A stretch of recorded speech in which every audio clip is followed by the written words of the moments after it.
Bismillahirrahmanirrahim, alhamdulillah, wassalatu wassalamu ala rasulillahi wa ba'd. Me emrin e Allahut, të gjithë mëshirshmit, mëshiruesit, falenderojmë Allahun, Zotin, krijuesin e botrave. Mirësitë, bekimet, mëshira e Zotit qoftë mbi dashurin e Tij dhe dërguarin e Tij Muhammedin sallallahu alaihi wasallam, si dhe mbi të gjithë ata besimtarë dhe ato besimtare që ndjekin dhe pasojnë rrugën e Tij deri në ditën e Kiametit. Allahu të lutemi të na dhurojë dije të dobishme, na mundsojë vepra të mira, sa të jemi gjallë të na furnizojë furnizim të pastër dhe halal.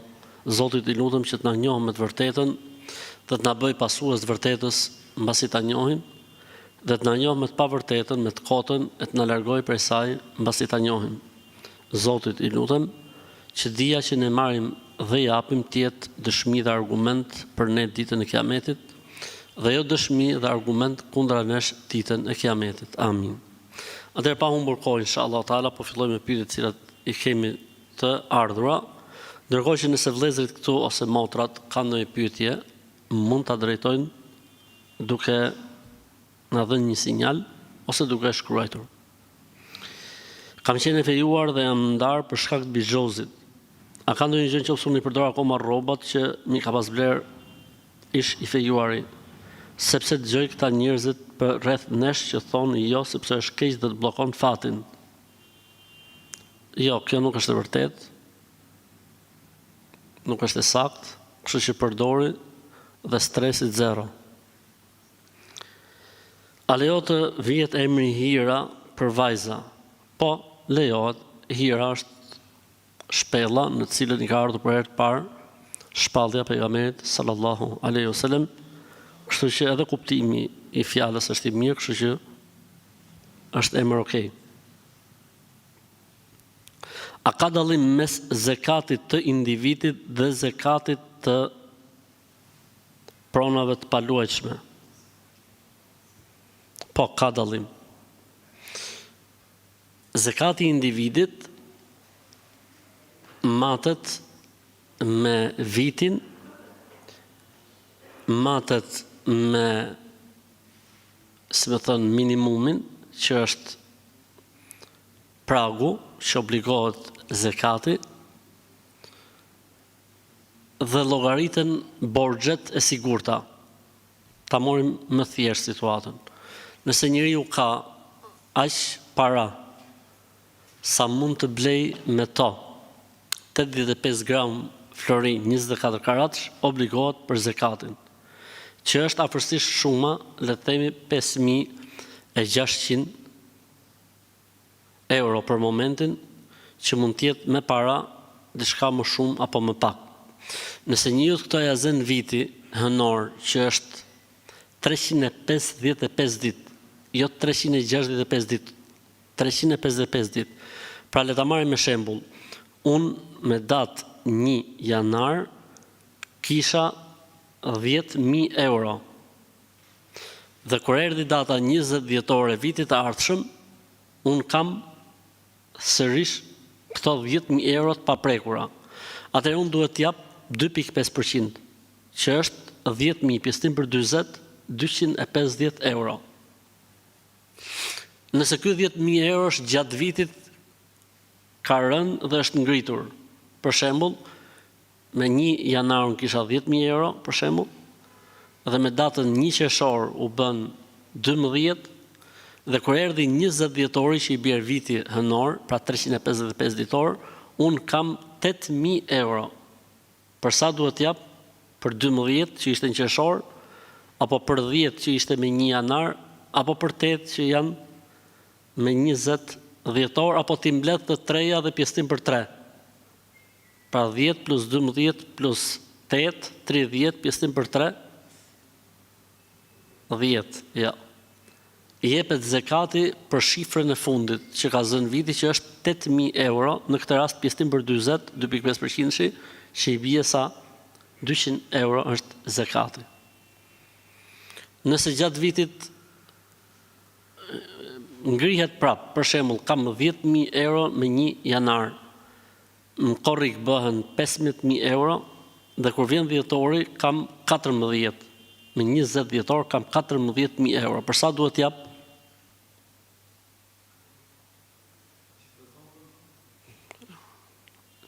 Sa thotë zotni?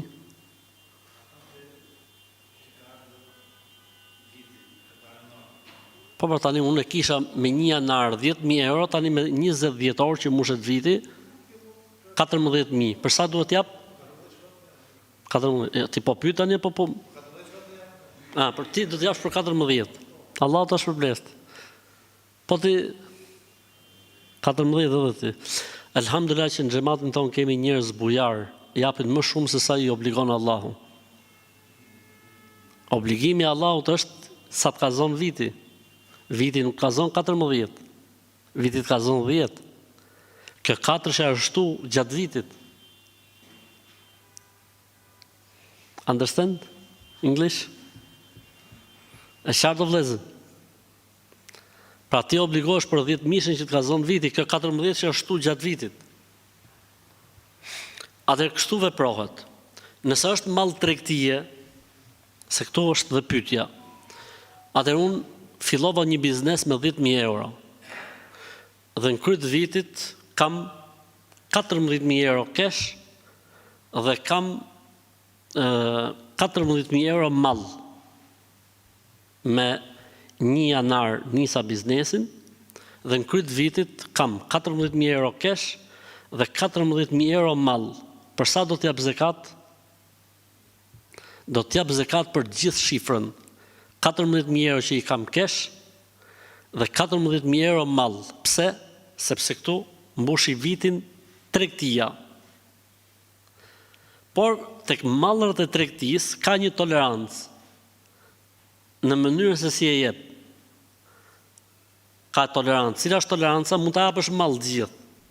Mund ta japësh cash të gjithë. Shifet interesi i kujt? I tregtarit. Ai do të hap shifrën tamam. Si bëhet llogaria, me hyrje apo me dalje? Me dalje. Pra unë kam fut, kur kam ble 5.000 euro mall, po faktikisht po t'i shes sot këto, janë 14.000 euro, atëherë unë llogaris me dalje dhe jo me hyrje. Iku dhe kjo pjesë. Nëse i kam pronat patundshme, dhe kjo është shumë interesante si pyetje dhe dua që vëllezërit që i ka begatuar Allahu xhelexhalu me pronat patundshme ta kenë parasysh. Si nxirret zekati? Pra ata që kanë pallata, ata që ndërtojnë, ata që bëjnë komplekse, ku dëgjojnë etj që si japin zekatin, sepse këta janë njerëz që ja kanë mallin në shitje, e shesin në grop, e shesin karabino, e shesin më para, e shesin më mrapa etj. Si bëhet llogaria? A obligohet këta që t'japin zekat është pyetja e parë? Po, sepse është mall tregtie. Si e japin këta zekatin? Zekati i këtyre llogaritet vit për vit si gjithë zekatet e tjera, por duhet heqin borxhet. Nuk obligohen me dhënë zekat pa heq borxhet. Për shembull, ai me të vërtetë ka nis pallatin. Pa i pallatin e ka nis, këti i ka marrë kaq, këti e ka dhënë me klerin, ku dëgjon etj, dhe shkon borxhi i tij. Për shembull, le të themi 500.000 euro. Dhe ky me të vërtetë ka filluar shitjen, po akoma nuk ka la borxhet. Atëherë ky duhet laj borxhet. Në momentin që i lan borxhet, flasim mas i viti. Po mirë, nëse ky mas një viti i ka lekët për të la borxhet dhe ka sipër asaj që obligohet zekati, atëherë në këtë rast duhet t'japi zekat. Po për atë që shet dhe jo për atë që ka si pronë. A kuptuat? Ja. Unë po bëj një pallat tani, ose po ndërtoj një kompleks. Dhe unë kam borxhe 5 milion euro, për shembull.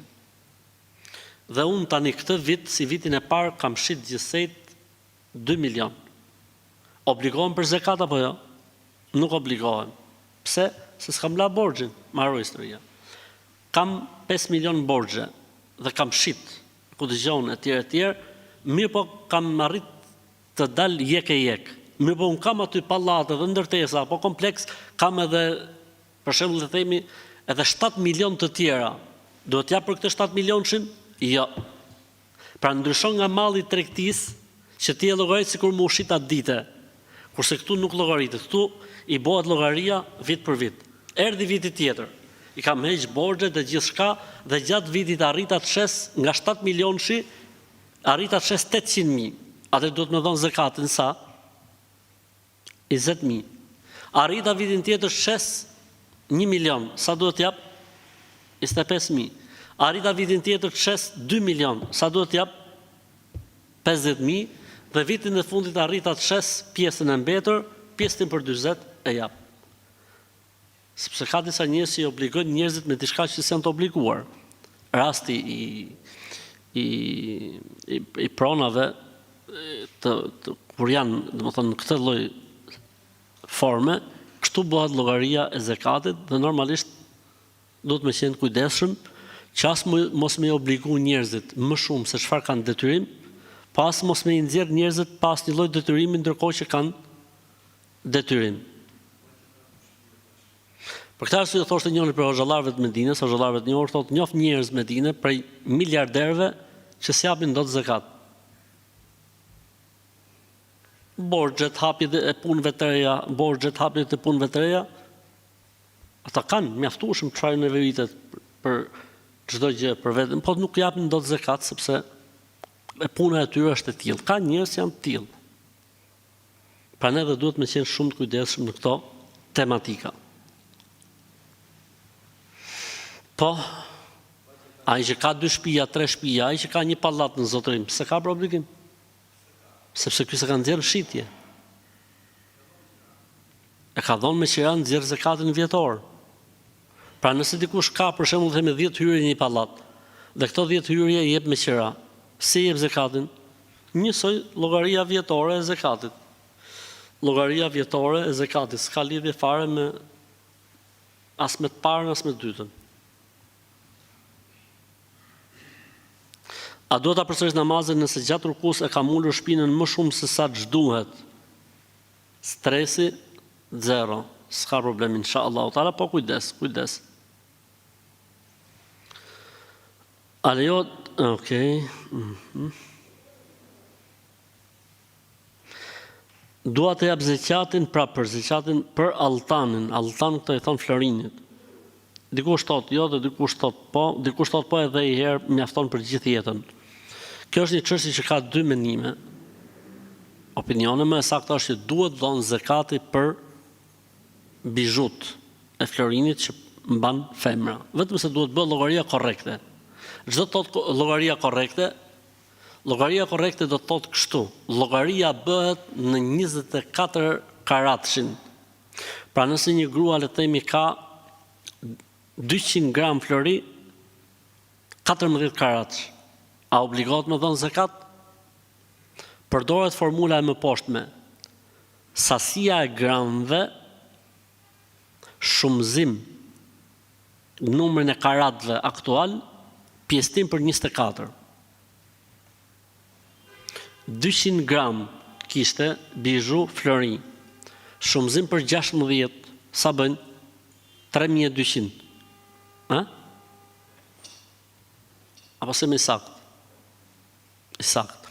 Pjesëtim për 24, sa del shifra? Asa pa bon vllai me makinë. Sa? 133. Atëherë obligohet me dhënë zakatin. Si jep zakatin? 2.5% si florini i zakonshëm. 2.5% si florini. Tani jep 2.5% 133-shit apo 2.5% 200-shit?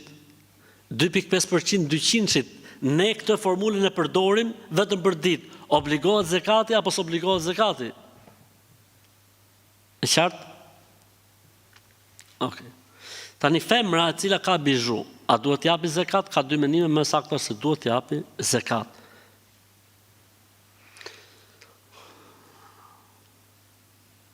A është e lejueshme për motrat muslimane me hijab të kenë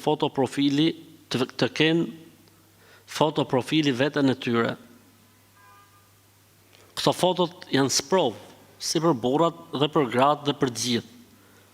Këto fotot mund të përdoren dhe nga njerëzit dashakeq, siç janë magjistarët, siç janë njerëzit me qëllime të këqija etj. Kështu që më e mirë është që mos me pas. Më e mirë është që mos me pas.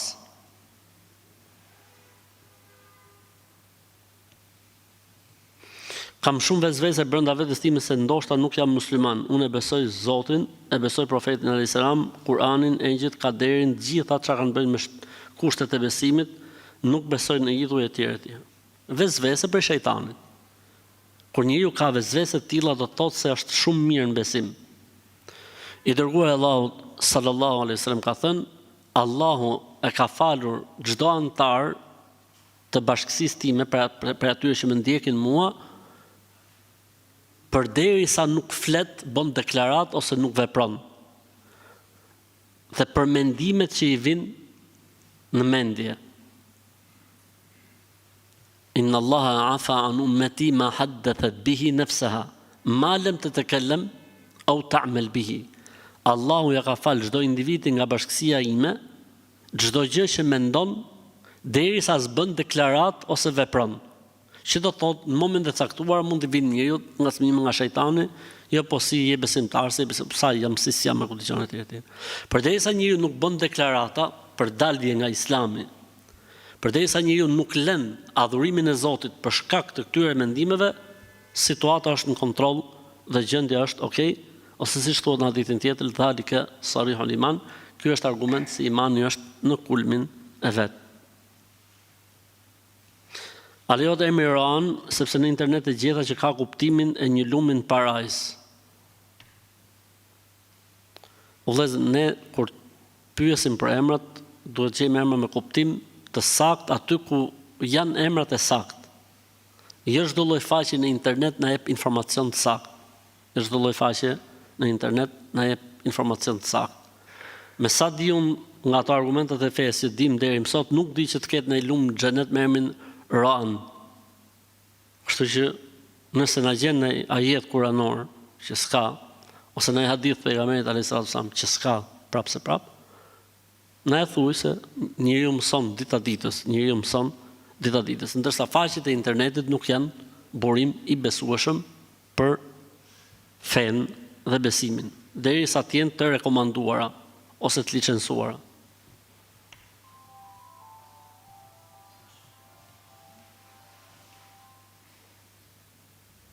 Punojnë në instalimet të ujit dhe të kanalizimit, pra ne i themi ujësjellës,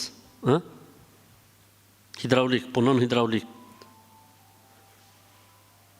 Kur shkojmë në disa familje fetare, kërkojnë që sholja e WC-s, pra WC-ja, të mos jetë kthyer nga një kënd i caktuar që i bie të jetë kibla. A ka rëndësi kjo fetarisht faktikisht apo jo? Pyetje e bukur.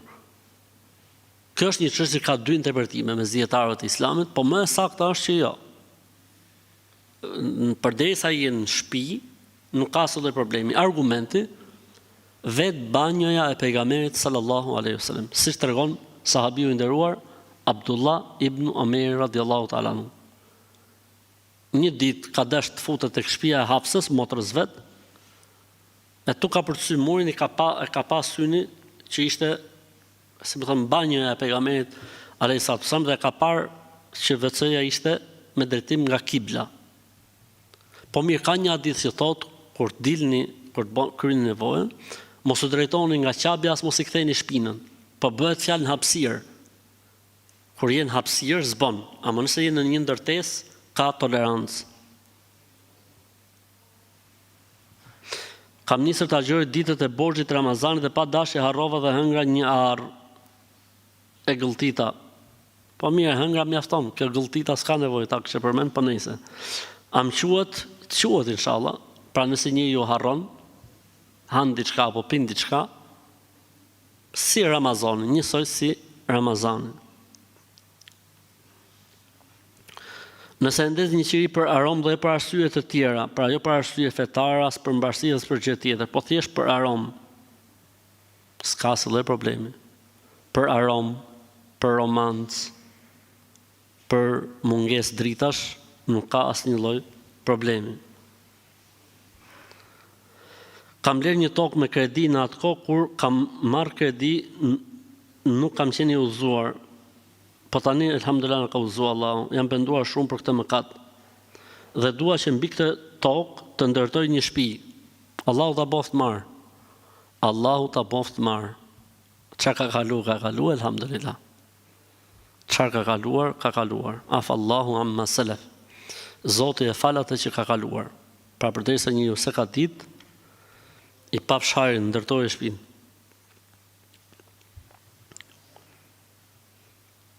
Kam dëgjuar se si mbas fesë është keq që të frysh gjellës ose bukës së nxehtë para se të hash. Thonë që kështu largohet bereqeti nga shtëpia. A është e vërtetë kjo gjë? Është e vërtetë që ka ndalesë që s'bën me i fry.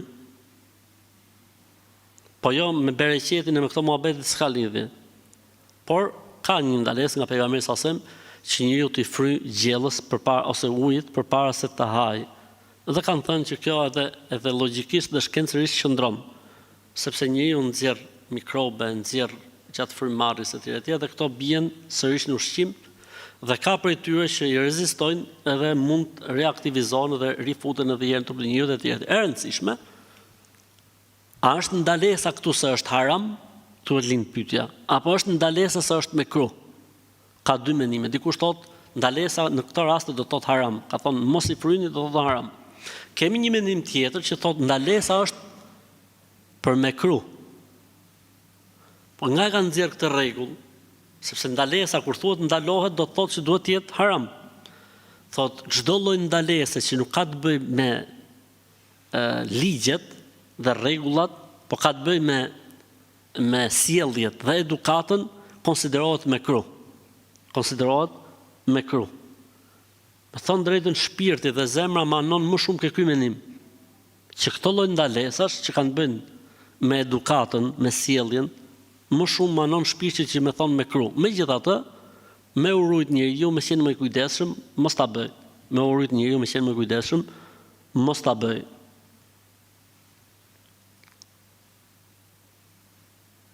Çfarë duhet të bëj kur klientë të ndryshëm lejnë pije alkolike tek hyrjet që i kemi me qera ditore? A mund t'ia fal dikujt që i përdor pijet alkolike? Pra personi me sa duket ka apartamente me qera ditore dhe ka njerëz që vinë dhe konsumojnë haramin aty brenda dhe kur shkon ky të bëj pastrimet, gjejnë shishe të alkoolit e tjerë. Pyetja është çfarë të bëj? A të jap dikujt që i pinë? Themi jo.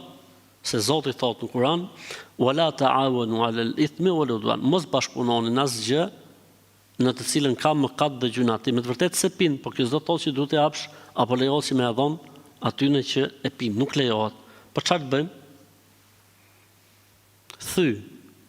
Thy me bismillah.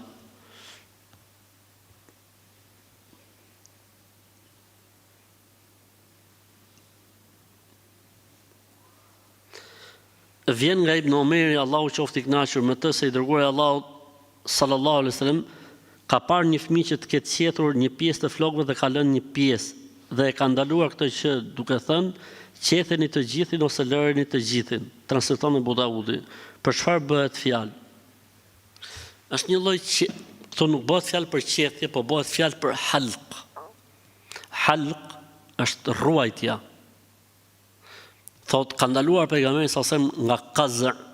Qazr është të ruajsh një pjesë të kokës dhe të lesh pjesën tjetër.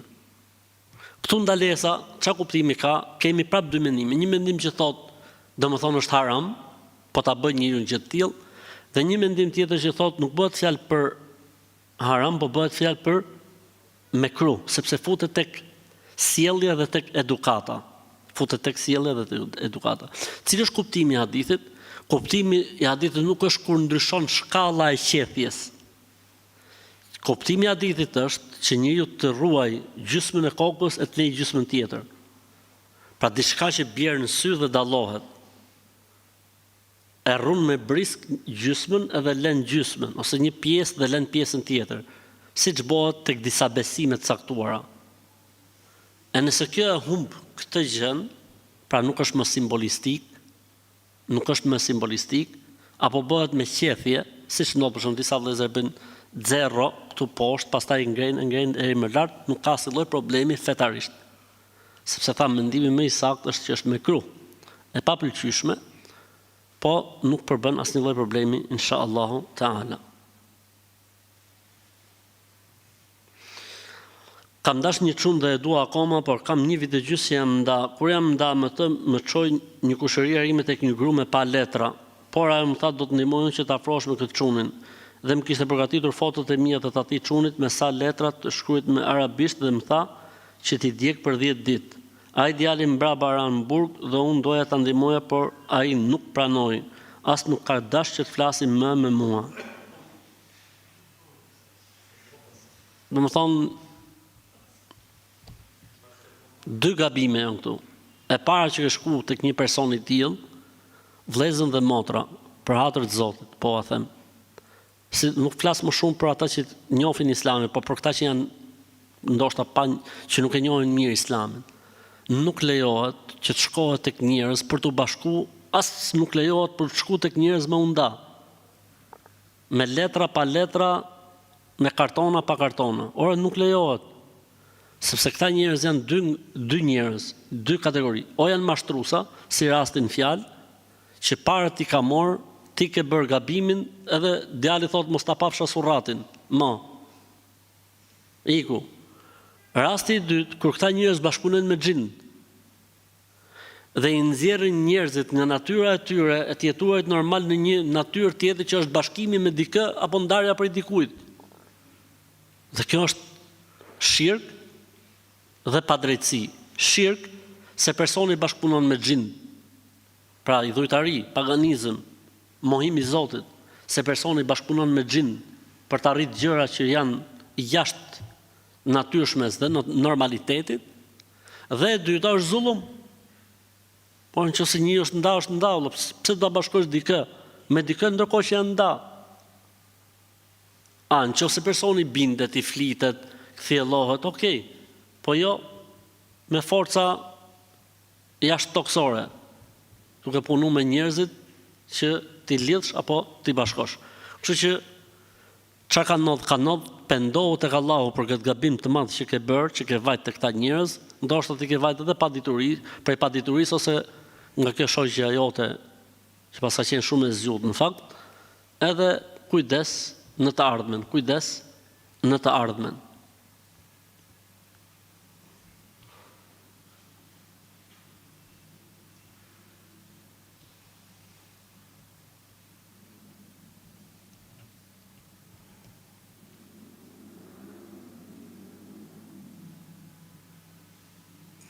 Vjera më akuzon për gjëra që humbin në shtëpi, siç janë pantoflat, kputucët, fshesat.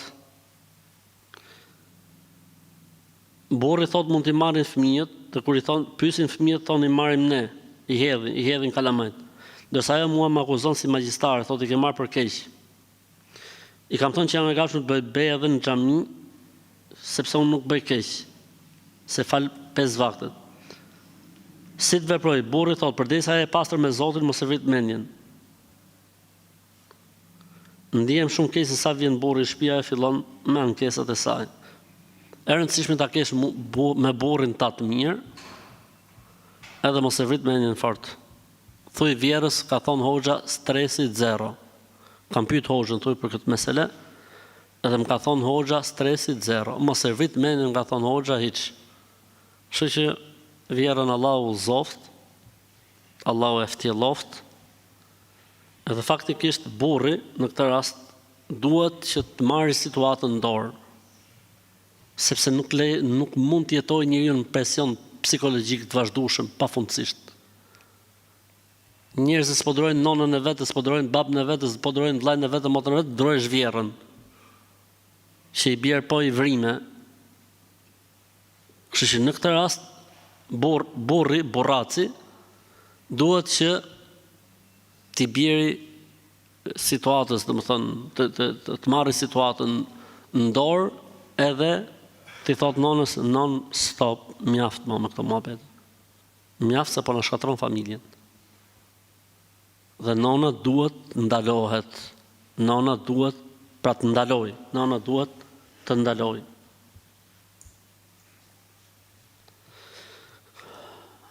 Sot jam mik diku dhe dhoma ku fle është e lirë për të falë sabahun. Ka dhe një pemë kishlindjesh brenda. A mund të falem? Po, mund të falesh. Namazi jote është në rregull, s'keti lidhje fare me këtë punë.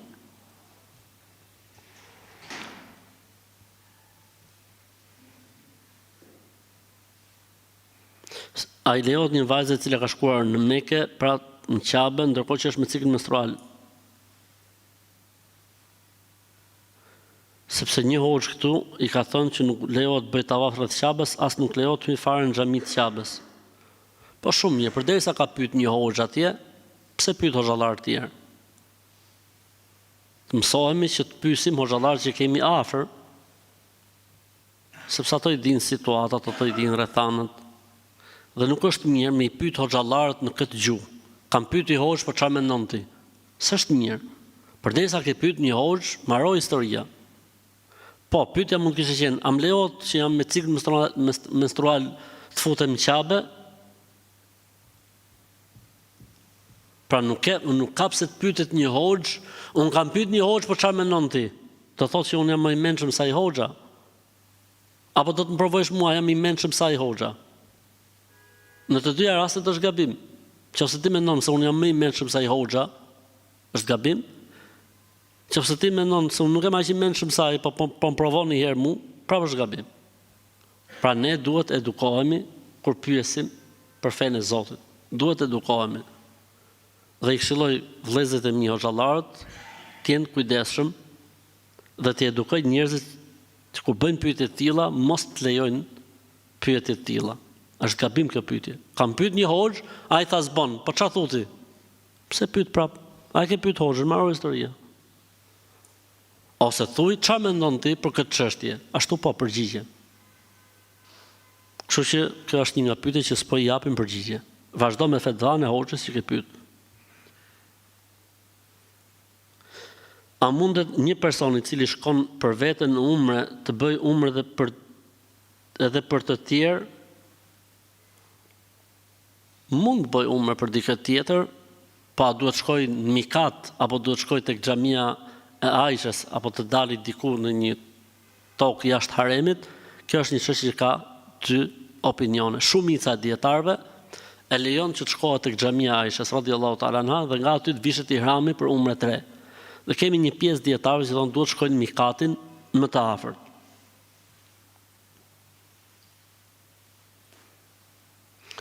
Doja të pyesja, një njeriu që i ka vdek prindi, deri mas sa kohësh e ka të lejuar të fejohet apo të martohet? Legjenda popullore thot jo pa mushvitin. Legjenda popullore, ndërsa fetarisht s'ka lidhje fare. Nuk ka lidhje me fenë e Zotit, s'ka lidhje. Normalisht ka diçka që është e logjikshme, ka diçka që kuptohet me fjalë që nuk mund të jetë në ato ditë të para, sepse njerëzit nuk kanë gjendje normalisht shpirtërore, por nëse kalon një kohë, nuk përbën asnjë lloj problemi. Pra nuk ka kufizim me 40, me 60, me 100, me 200 ditë, apo me i vit apo me 2 vjet, nuk ka asnjë lloj kufizimi, si të shihet më e arsyeshme. Nëse e sheh një ëndër shpesh me një person, a do të thotë se edhe ai po mendon për ty?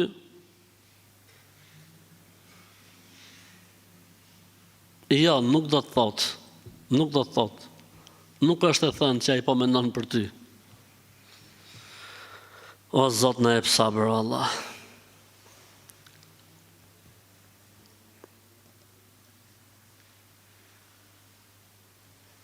Kam një menaxhere që është shumë manipulante, shumë gënjeshtare, me të tjera të qesh, ndërsa me mua sillet keq. Ka një sjellje shumë të keqe, nuk di si të veproj, më ndihmo të lutem. Çfarë të bëjmë? Unë jam pyetje përgjigje. Ti rri korrekt. Ti rri korrekt. Nëse ti rri korrekt, i merr gjërat me qetësi, e ftohur nga emocioni, apo nga, si me thënë,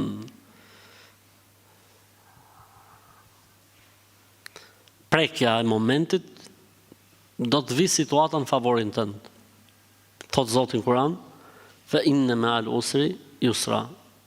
S'ka dyshim se në vështirësi Zoti ka sjell edhe lehtësimin. Kështu që do ta lehtësoj Zoti çdo gjë. Bëj dua Zotit, lutju Zotit, ruaj qetësinë, me kujdes, me buzëqeshje. Kështu që nëse ti je korrekt, nëse ti je e qetë, nëse ti je korrekte, nëse ti je e qetë, nëse ti nuk vepron në sajt momentit, situata do të kthehet në favorin tënd. Ka thënë i dërguari Allahu sallallahu alaihi wasallam, fa inna an-nasra ma'a as-sabr. Fitoria dhe nga dhënimi vjen me durim. Çdo thot fjala durim, vetë përmbajtje, vetë përmbahu. Mos reago, merr gjërat me qetësi, buzëqesh, thuj vetes stresit zero, edhe do të kaloj situata.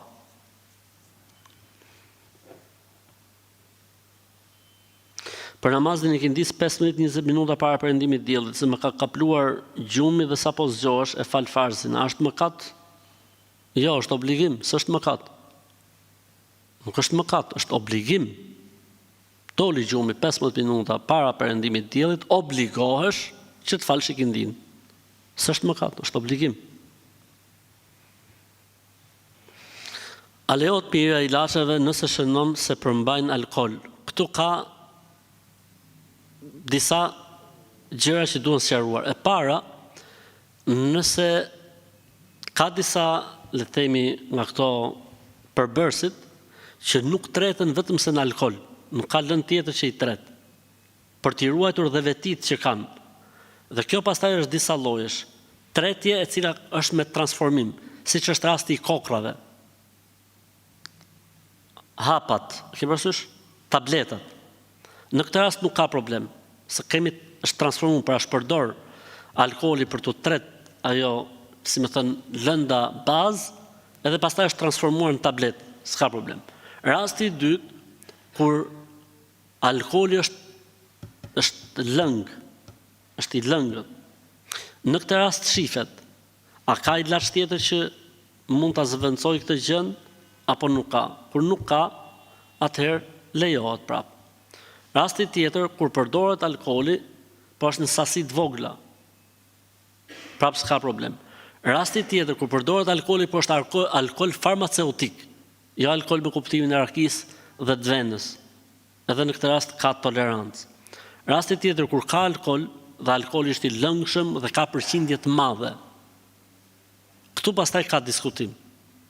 Nëse s'ka gjë tjetër që e bën punën e këtij ilaçi, s'ka rrit akoma shkenca të gjejë diçka që e bën punën e këtij ilaçi, lejohet, nuk ka problem.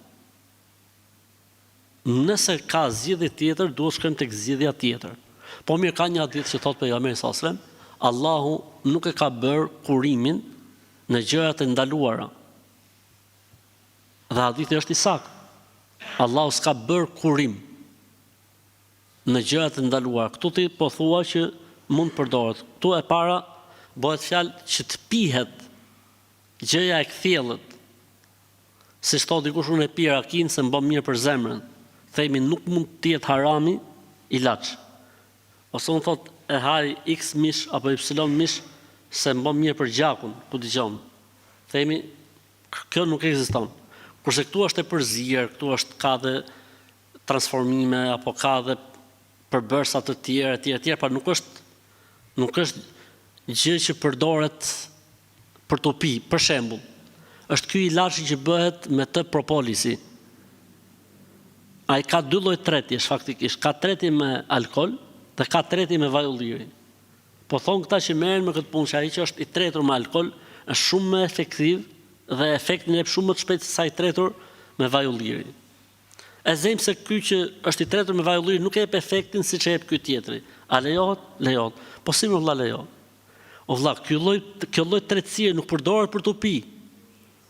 Ke pati në një që kur do me pi raki hapat e propolisit, e mush gotën edhe pin, se nuk është gjë për të pi ajo. Kështu që unë mendoj se kjo është një çështje për cilën ka tolerancë. Ku e ndërtoj unë këtë gjë? Se kur thotë unë mendoj, do të thotë se ka fetva për këtë punë. Unë për vete kam lexuar fetva të dietarëve që e bëjnë këtë lloj tolerance, dhe Allahu din më së miri. Sepse ndalesa është për haramin e pastër. Dhe për atë haram që përdoret, ndërsa në këtë rast nuk kemi të bëjmë dhe Allahu e din më së miri. Me kanë mbetur disa ditë nga agjërimi pa i mbyllur, dua të agjëroj në mënyrë që muaji i Ramazanit i këtij viti të jetë i plot.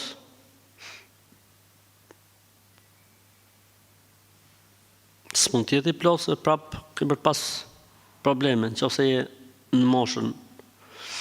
Nëse do dua të agjëroj në mënyrë që më pranohen këto ditë edhe pse me vonesë janë të sakta. Janë të saktat. Këto ditë agjëron është e saktë. A pranohen apo jo? Çdo adhurim që ne bëjmë, shpresojmë se pranohet. Ndërsa ta vulosim, se vulosim dot. Më thoni pak orarin.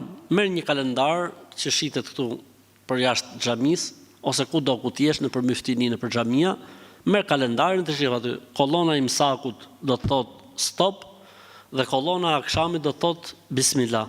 Edhe mbaroj historia. Nëse nuk ke futur tek një nga këto aplikacionet, edhe shif kur ka imsaku dhe kur është akşami. Kështu që stresit zero. Ka vdek një fëmijë 2 vjeç mas 2 javë, më ka thënë Vera, kur gjast ka gjet, çka është datë me gjet. I ka thënë Vera, kur gjast ka gjet pas të ka ndodhur gjë, çfarë meritojsh ti të ndodhte?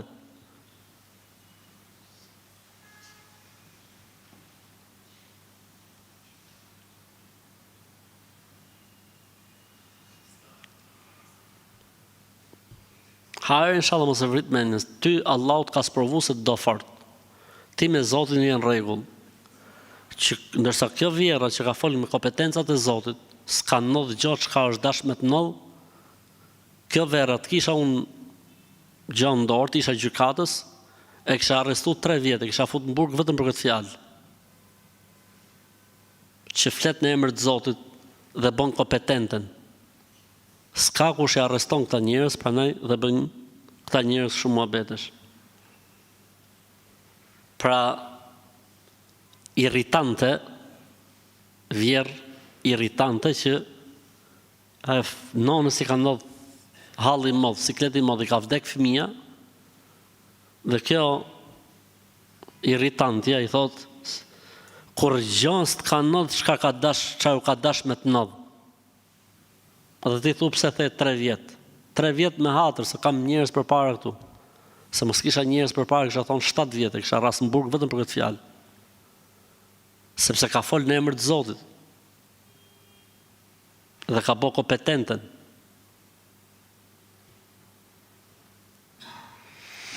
Motra Gjashadzanis nuk ka pas mundësi të agjërojë Ramazanin, ka agjëruar 13 ditë dhe 15 ditë nuk ka mujt me agjëru. Po jo se Ramazani sa ditë është?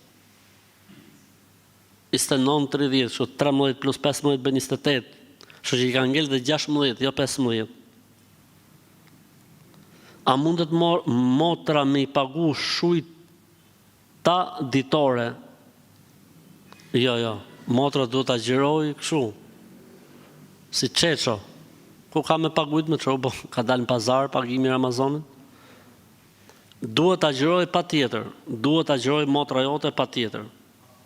Bile edhe ti mund të animosh motrën, të agjëroni të dyja bashkë, që mos tjetë motra e vetme.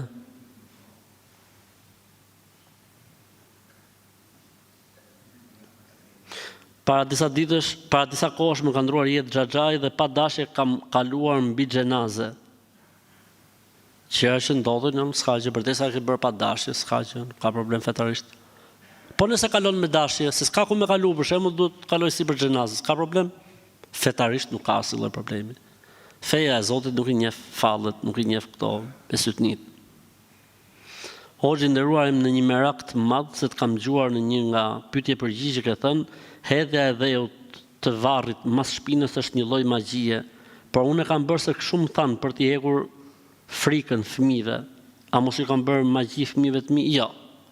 Përderisa e ke bërë pa niyet, përderisa se ke bërë me atë qëllim, po i ke besuar në i budallaqje nga ato të mençmet që vinë aty drejti, ka thonë e merr dhe nga varri se po ja hodhe do iku ajo malli fëmijëve, dhe ti e ke bërë se ke dëgjuar ato, nuk është magji këtu, mos u bëj merak.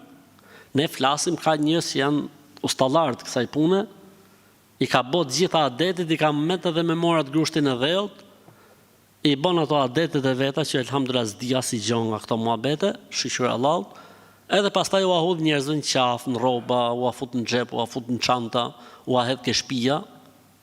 Kjo është ajo që ne themi. Ose u ahudh njerëzve kështu, me qëllim të keq. Ndërsa në këtë rast, ty të ka thonë dikush që boje këtë që ti iki malli fëmijëve dhe ti e ke bërë për shembull, po s'ke pas të asnjë lloj qëllimi.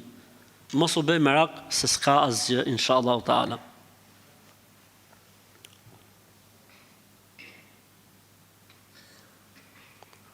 Sikur të lejohet duart trokitja, do të thojsha duart trokitni. Po s'lejohet duart trokitja, kështu do të them masi të lexoj këtë pyetje boni tek birse, shpytje mashallah. Vallahi për Zotin. A lejohet të them nusës time, thot vjera, deksha për ty, në sensin e dashnisë që kam për të. Tekbir. Ka pra, ka, mashallah, ka dhe njerëz, mashallah për Zotin. Ja, që dashurie mes vjerës edhe nusës. Thot, a lejohet me i thonë nusës time, thot vjera, deksha për ty nona jote për shembull. Mashallah, Zoti e rujt.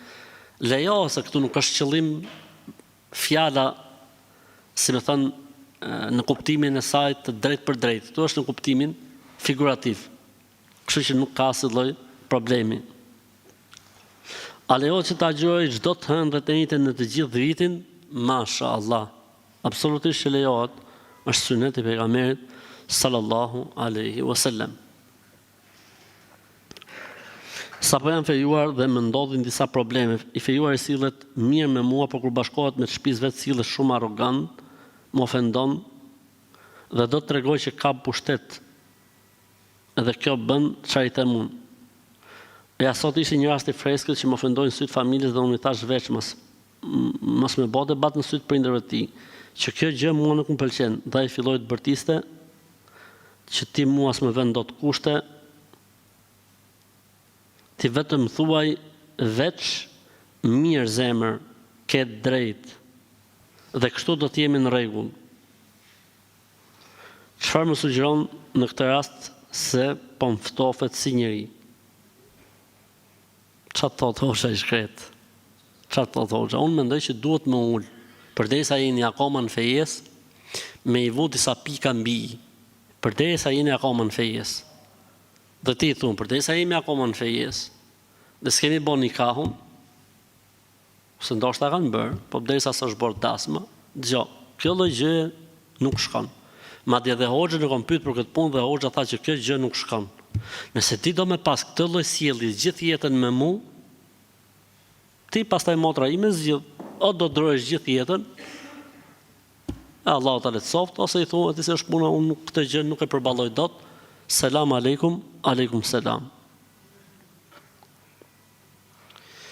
Thonë, hajde, çfarë thonë?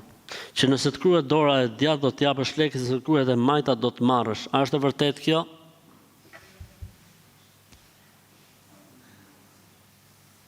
Jo, nuk është e vërtet, është rrend. Larg budallëve dhe stresit zero. Pash videon tënde për vizitën të vdekurit, këtu nga vendi im thonë që kur viziton varrezat duhet të vishe 7 kat. Pra duhet të veshësh 7 palë rroba. E nëse nuk mundesh në të gjithë trupin, të paktën në pjesët intime, çfarë baze ka kjo? Baza e kësaj është budallakia, çmenduria njerëzore. Çfarë baze ka kjo? Ka folë në e budalla, edhe e kanë besu soji i ti, pastaj bashkësia e budallëve e kanë përhap në mesin e njerëzimit, dhe njerëzimi e ka besuar. Me u vesh 7 katë, këpëton 7 palë roba, po s'patë mundësi, thot, gjithë trupit pak të ke pjesa oretit, se po ta shefi vdekni. Këto s'ka se kush e arreston për Zotin. Këta nuk ka kush e arreston. Nga ditët që duan agjëruar nga Ramazani kaluar, nëse nuk e ke njetin për ta agjëruar në mëngjes dhe vendos gjatë ditës, jo. Njeti për agjërimin e ditëve të Ramazanit kaluar duhet bërë natën. duhet bërë niyeti qysh natën. Njësoj si Ramazani.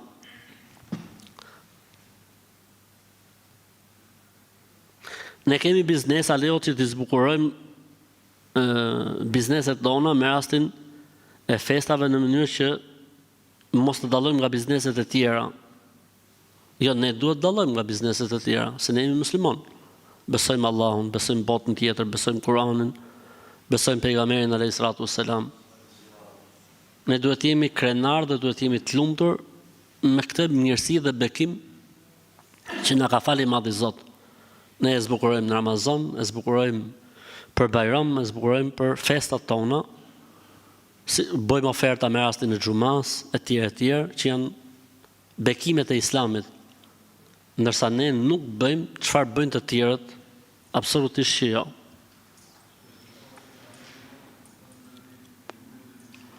Më ka vdek vjeri dhe shkoj shpesh tek varri dhe i këndoj surën Kul huwallahu ahad. Mashallah. A e kupton ti çfarë lidhje, mashallah. Pra kur nusja lën vend tek vjera, si thoshte ajo vjera, lejohet me i thon nusës vdeksha për ty. Kur vjerri apo vjera lën vend tek nusja, urdhno çfarë thot. I shkon javë për javë vjerrit. Ktu kalamoj nuk më i bashkojnë babës javë për javë. Vallahi bilaj për Zotin. Nusja thot i shkoj vjerrit javë për javë ke vorri. Mashallah, pse i kalon vend vetes? E ka trajtuar si fëmijën e vet. I ka dhënë dashurinë që i mungon nga prindërit e vet. Edhe ja, komunikimi dhe ja lidhja e fortë. Ty Zotit në roftoj motor, Allahu të shpërbleft, po jo të kënoj shkullu vallahun. Kur shkësh ke vorri i vjerrit, i bi selam, assalamu alaikum rahmatullah, dhe bëj dua për të.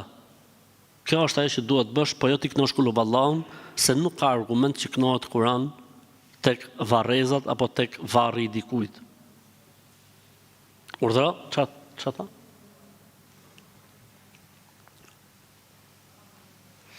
A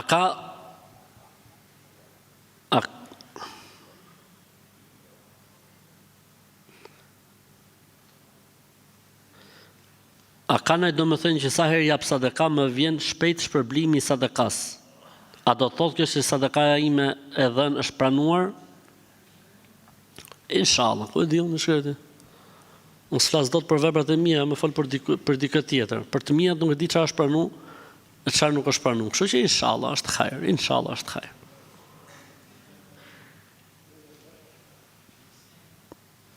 A mund të fali gruaja drekën kur burri është në xhami për xhuman në të njëjtin vakt?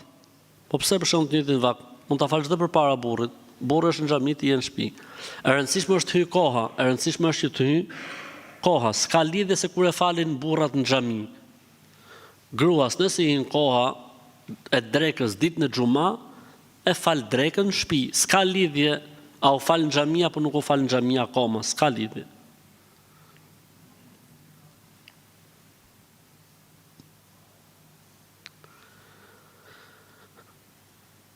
Me ju fry fëmijëve për mësysh, a lejohet me ta kërku ajo rukexhia me fjalë, emrin tënd dhe të fëmijëve për me ju fry për mësysh.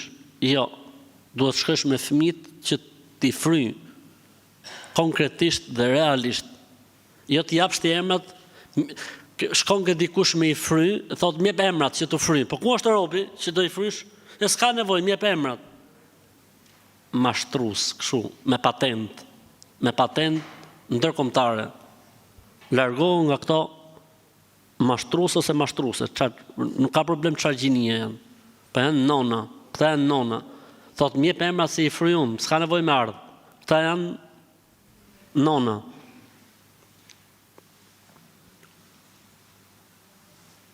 Ditën e diel gjyshi, pra babai nënës ka ndruar jetë. Allahu e mëshiroft. Amin.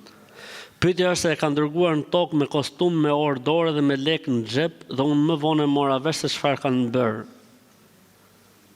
Tani thot kush do t'japi llogari në botën tjetër.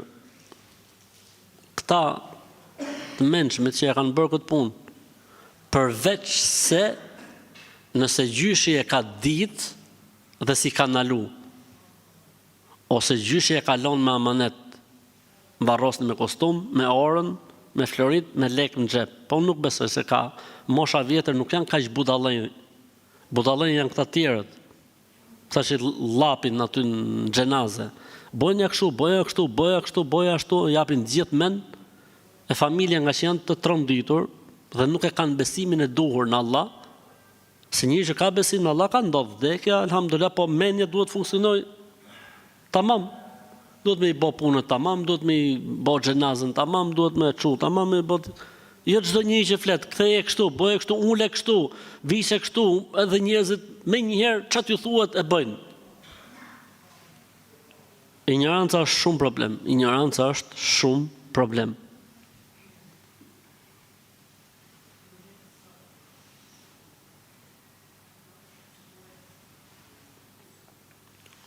Në një nga komentet thot I drejtohet dikush hoxhës të adhuroj.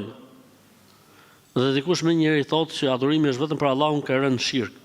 Në gjuhën shqipe fjala adhuroj nuk përdoret vetëm me kuptimin e adhurimit. Në gjuhën shqipe fjala adhuroj përdoret dhe me kuptimin e admirimit. Kur dikë admiron shumë, I thuhet të adhuroj. Pra, varet nga njeti që ka personi, sepse fjala I mbart të dyja kuptimet. Por duhet jemi shumë kujdesshëm me këto komentet, me këto gjërat. Mos I thuj tjetër direkt ke bo shirk, ke bo kufër. Prit Allah. Mund të shkruash në privat, nuk është mirë me përdor, ku dëgjon e tjera, direkt.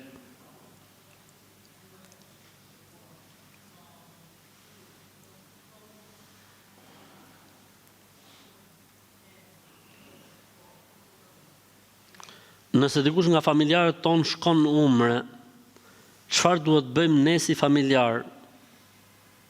Boni dua që Zoti t'ja pranojë, e Zoti ta sjellë shnosh e mirë. Nuk ka ndonjë gjë që duhet ta bëni ju patjetër me fjalë. Jam një vajzë 22 vjeçare dhe kam një problem me babain se kam folur me një djalë dhe ai ka kërkuar dorën time, po babai nuk pranon se e kam gjetë vetë, thotë.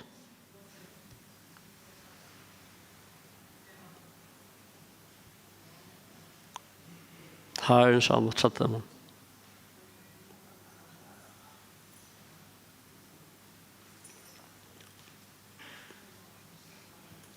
Ndërkohë që babai thot nuk më lejon të mbulohem dhe ul shumë islamin. Më thash se e ka bo baba për fekët muhabet, qas më pse ke bo haram. Baba e paske pse e ke gjetë vetës, ta kom gjetë unë. Baba që e ka rac karafili. Për Zotin menova se baba e ka me kuptimin që ke bo haram më gocë dhe thash më hajtë më. Par ne po u menojsha, kur po lexoj tani poshtë, thot sepse nuk më lejon të mbulohem dhe unë shumë islam. Pa që e ka nga këto karafilat që mahen gojë, për arom të mirë. E rëndësishme, mendoj që këmbgulja, inshallah e vajzës, do të çojë edhe në kënaqësinë dhe pranimin e familjes. Megjithatë, Hanefit kanë dhe I fetva për këtë mesele, kështu që mund të ecesh edhe me fetvan e Hanefive. Zekatin është e lejuar me nda në ditën e Ashurës, jo se kam në një qëllim, po du që ta majmë me datën, e kam më të lehtë. Lejohet, nuk ka problem. Tani zekati obligohet kur ka datën e vet, s'ka lidhje me Ashurën e me hallvën. Pra nëse ti sot me datë, sa është data sot, 24 dhjetor, ke 6.000 euro, për shembull të themi, filloj data. Çfarë do të presësh Ashurën ti që të filloj data për ty? Ka fillu data, nuk ka lidhje. Nuk ka lidhje kjo punë. Filloj data, mbaroj historia. Çfarë lidhje ka Ashurja, baklavaja? Hallva, hasudja. Nëse ti e gjen datën para kohës, po. Për shembull, unë jam obliguar me e dhënë zekatin, për shembull dhe themi, në muajin gusht. Që ta majmë me në jap datën e Ashurës që I bjerë ta jap për shembull 1 muaj përpara, s'ka si problem. Ma e me Ashurën I në rregull. Ama mrapa, po me I qëllu mrapa kohë, s'lejohet. Kështu që cili është muaj më I mirë për me dhënë zekatin? Janari, shkurti, mars, prilli. Cili është muaj? Kjo është për si jemi me kohën? Me kohën si jemi? Edhe 2 minuta. Cili është muaj më i mirë me dhënë zakatin? Me argument. Cili muaj? Muaj më i mirë me dhënë zakatin është muaj Shawwal. Shabani.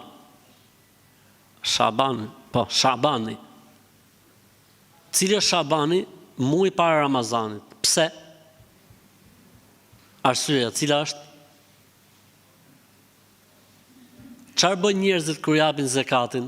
E japin në Ramazan.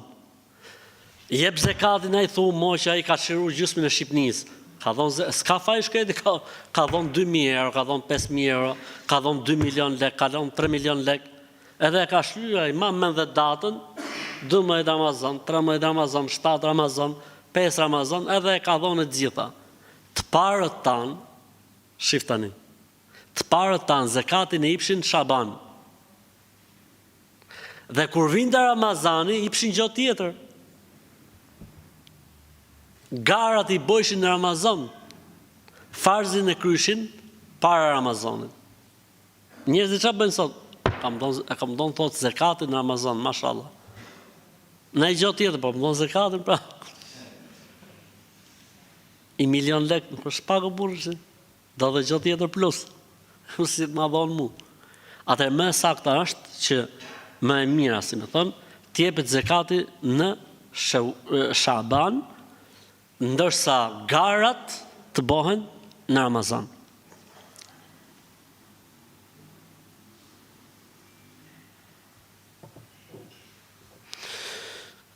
Po bëjnë një kur për kurimin e fytyrës dhe nuk mund ta laj shpesh fytyrën vetëm se 2 herë në ditë. Shumë mirë, mashallah.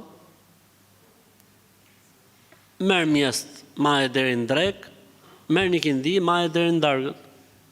U zgjidh probleme, elhamdulillah. Kështu që ka zgjidhje, elhamdulillah. Sepse ndoshta personi që ka bërë pyetjen kujton se duhet më marr abdes për çdo namaz. Ti mund të falësh dhe me abdes gjitha namazet. Mund të falësh me një abdes gjitha namazet. Sidomos si tani, merr abdes 11:30, në 2 ikindia, në 4 akşami, në 6 yatsia.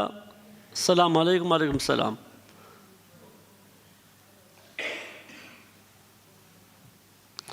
Jam në javën e 3, jam në shtatzaninë e 3 dhe në javën e 8 të shtatzanisë. Po kam një hall të madh. Burri nuk sillet mirë fare, ka ca veset këqija, pinë dhe lun, dhe më ka shprehë që nuk e do këtë shtatzani. A duhet i bindem burrit? Jo, nuk lejohet me u bind burrit. Nuk ndërpritet shtatzania se do burri apo do gruaja apo do komshia apo do vjera apo do vjera. Çfarë lidhje ka? Shtatzania është dhuratë e Zotit. Dhe nuk lejohet ndërpritet pse dikush lun menç. Në këtë rast ka luajt burri, nesër mund të luajë dikush tjetër menç. Nuk lejohet të ndërpritet shtatzania pa arsye dhe justifikim. Kështu që në këtë rast nuk lejohet.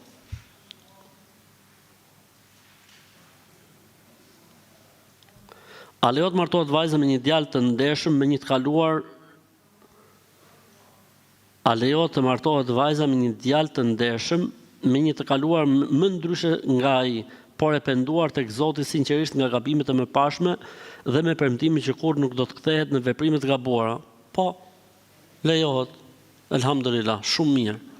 Shumë mirë, elhamdulillah, ku ka më mirë se sa kjo gjë. Kur kemi falur namazin farz në shtëpi ose kemi përsërit në xhami mbas xhamatit dhe kemi harruar ikametin, a pranohet namazi? Po, pranohet. Ikameti nuk është kusht për saktësinë e namazit. Ikameti ka 2 mendime, një mendim që thotë sunet, një mendim që thotë është vajib ose farz, por s'ka lidhje me namaz, namazi është i saktë. E fundit dhe me këtë du ta mbyll. Vllajt i kanë dhënë tek supermarketi ku punon një kartë me zbritje në bazë të çmimit ushqimit që blejnë dhe si rregull kjo është vetëm për të. A lejohet që dhe ne të tjerë ta përdorim kartën e tij kur blejmë ushqime për ne? Jo, s'lejohet. Është personale ajo.